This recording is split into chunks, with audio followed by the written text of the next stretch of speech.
Ayan guys, punta tayo, kukuha natin yung cellphone ni Mama ni Gare sa paggawa ng cellphone. Wala na dito ang tubig. So ayan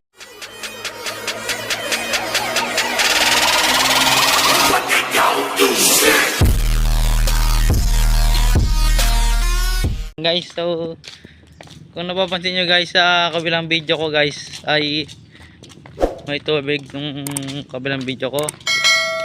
Dito ayun, wala na. Kinaratan ko na.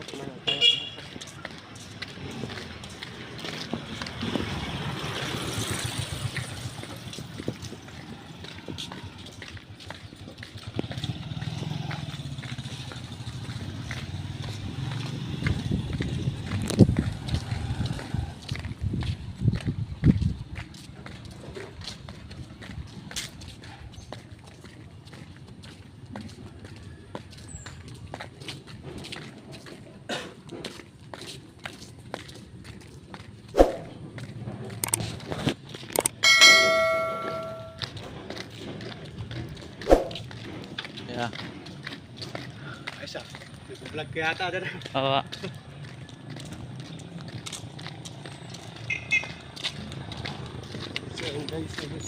Yan guys, so malapit-lapit rin tayo guys. Alam niya. Uy, kumay!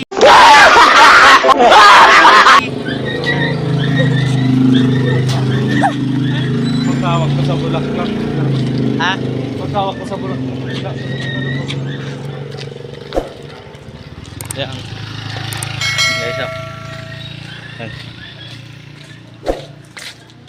Balak. Lapit na. Yan guys, malapit na guys. So ano yun guys, so yung paggawa ng cellphone na yun, tago siya guys. Kaya hindi natin ma-share kung saan ano yun. Pero malapit lang po dito yun. Dito lang sa ano yun, sa yung Panta, Pangasinan. Dito po sa Patima location niya guys. Yan guys, oh.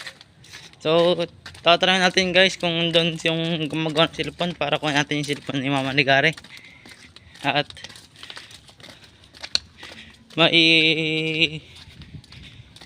para magamit naman nila guys at ilang araw nang dito sa paggawa ng cellphone. So yun guys, tatanungin natin guys.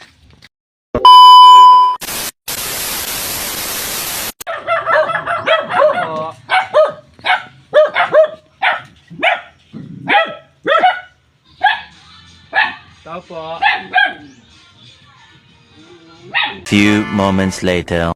Pauwi na tayo guys dahil wala yung gumagawa ng cellphone.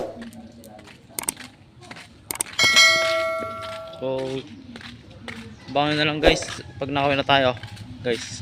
A few inches later. So yun lang guys, so salamat pala sa panonood ng video ko at wala yung gumagawa ng cellphone sa amin kaya hindi natin nadala yung cellphone ng Mama ni Gare. So salamat pala sa panonood, see you next time.